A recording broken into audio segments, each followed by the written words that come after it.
Hi, my name is Cameron Carlson with AnimeLocation.tv. I'm here at Matsuricon 2023 with Clover Inari. Hi there, I'm Clover Inari. Alright, so real quick, how did you get started in the world of entertainment? So I started streaming back. Well, my first exploration with streaming was in 2016, but I had a very bad computer and I could barely run like a Dolphin emulator. I mean, my very real GameCube. And I streamed maybe 3 times a year just to I didn't really know what I was doing. But in 2019, I went ahead and I got my first real PC, and I told myself if I don't stream with this, then I don't know why I bought it. And from December to January, it took me a month to get affiliated with Twitch, so that I could be monetized on there. And I did used to stream with my face. Yeah. But in the summer of 2020, VTubers started kind of exploding a little bit, and I had been watching some Japanese ones, but I saw my first indie VTuber, Pinky Purin. I saw her debut with her 3D model, and then I was like, I didn't realize English people could English speaking people could be a VTuber. I didn't process that was a possibility. And literally at the end of July that summer of 2020, I stopped face camming immediately, and I switched to what is known as PNG tubing. Yeah. Where I just had a picture on my stream that moved when I talked. And then a month later, I got my first 3D model, which I no longer use. Unfortunately, I kind of lost the files for it. Aww. But it took a long time to find my groove with streaming, honestly. VTubing definitely helped because it took a lot of pressure off of worrying about the physical looks and also making my bed every day for it to be visible on stream and stuff like that. Yeah. But once I found what games really made me comfortable, and just also a time slot that didn't stress me out with being late. Yeah. Because I stream on the later end of the time. I usually go live at 8 p.m. Pacific time. Yes. Which is not very good for a lot of people. But I've noticed that after much trial and error, that's the only time slot that I'm usually not late to. Yeah. Actually, that's the funny thing you bring that up, because I was trying to do research on you, and I'm like, I have to go to work. Yeah, so I'm not very East Coast friendly, unfortunately. So I can't stay up. But if I caught you on a Saturday night while I was doing laundry, maybe I would do because I do my laundry at 1 a.m. in the morning. Yeah, me too. So I would maybe same thing for CL. I tell her the same thing. She's like, oh, you got to do laundry, no big deal, haha. Because you guys both are West Coast streamers, so I laugh at that one. Now again, this is kind of the fun thing, is that both you and CL are artists. You both are here at Matsuricon, being at your booth. How's it been interacting with fans at your booth here at Matsuricon? Honestly, kind of mind-blowing, because it's just weird to know that people who I may not have spoken to online, being reminded that people still are aware of who I am. Yeah. That's been a bit shocking, I guess, having people come up and they're like, oh, I've seen your streams, and I'm just like, I don't really know what to say half the time, because it's just a really nice reminder, I suppose, but also very shocking, because it's hard to grasp your reach as a online person when not everybody is going to speak up, which is not a bad thing, because I'm very aware people who lurk for streams, lurking not talking in the chat room and everything, make up such a huge backbone that it's nice to get a reminder of those people who are supporting you in the face to face, getting to meet them.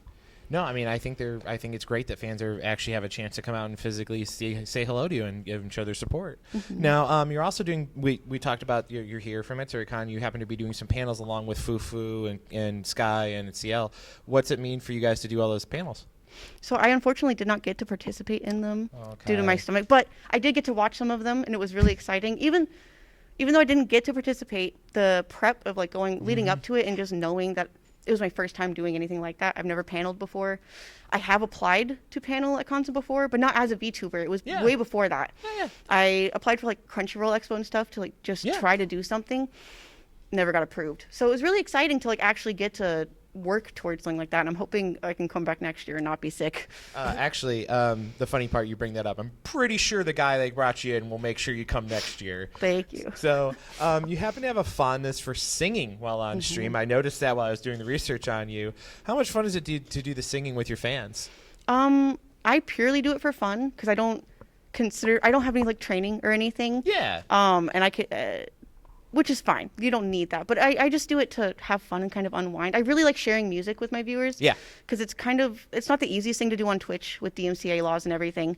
So if you're singing the song and making content on your own, you're kind of bypassing that issue. And it's really fun getting to like share it with them and also sometimes I'm just having a little bit too much fun with drinking on stream, and it gets a little easier. Yeah, I kind of noticed that, especially with the Banga Boys and getting the Banga Boys. I was kind of wondering when I saw that question. I was like, which singing did you see? That one. That particular one in general. So, again, one thing I think is really cool is that you understand that you're on Twitch, but you also have this great YouTube following.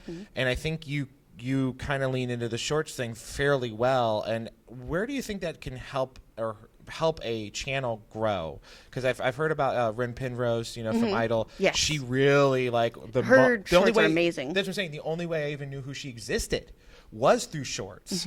So do you feel that shorts have actually helped your channel grow and they get more people to come to your Twitch? Yes, and I don't think I utilize it enough, honestly. Okay. Just because I don't have editing skills, but I've been trying to like work on that.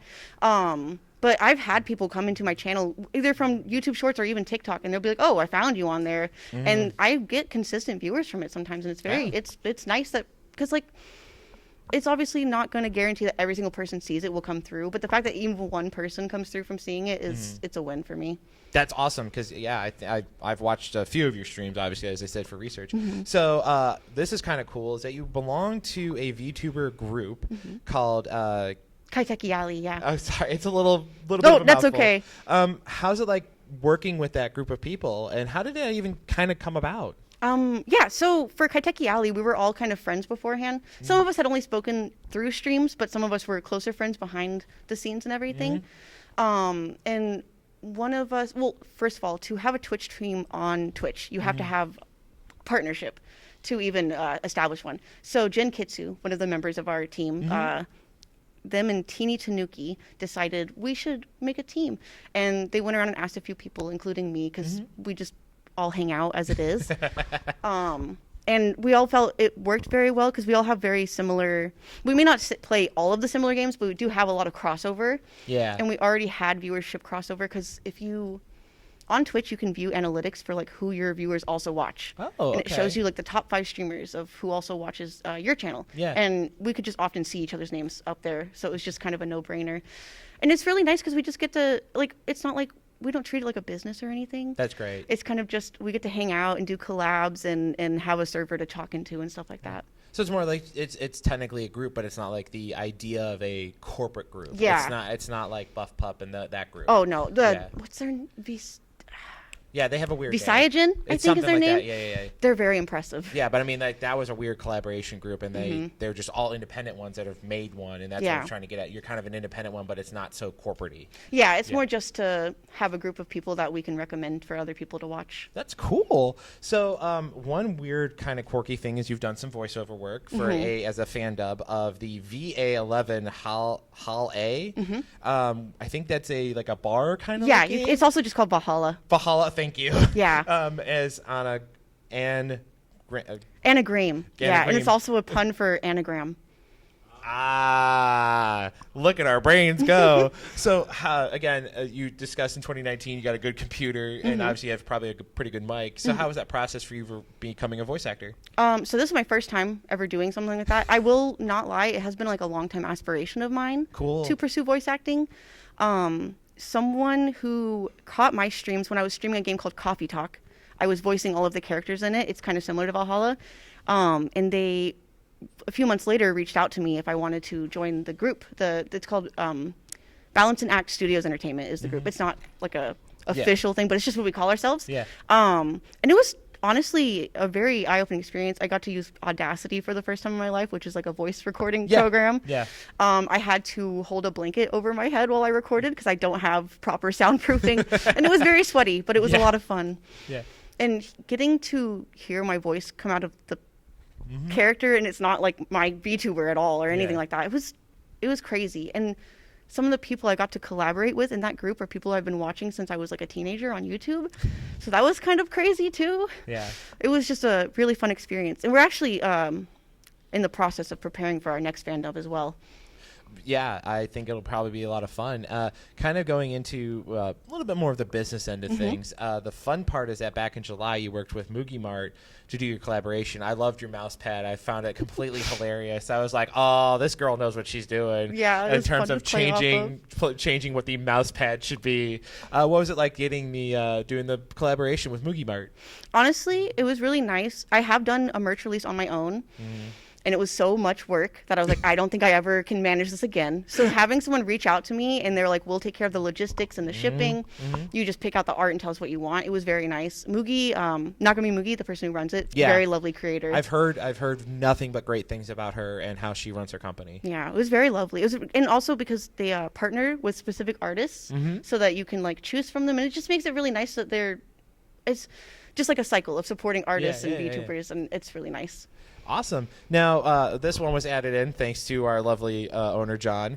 You happen to play Fortnite, and you got Optimus Prime. Yes. And he plays with his family all the time. I love What was Fortnite. your favorite part about Fortnite? Be the skins, the battle royals, creativity. What do you enjoy when you, especially when you jump off the battle bus? So for Fortnite, I did play like a little bit before I was a streamer, but I used to be very anxious going into multiplayer games because I was very scared of having to perform to a certain level. But as a joke, during a charity stream once, I had a goal, and it was like every $100 added, I would have to add an hour to a Fortnite stream that I have to do in the future, and I ended up having to stream it for 7 hours. Whoa.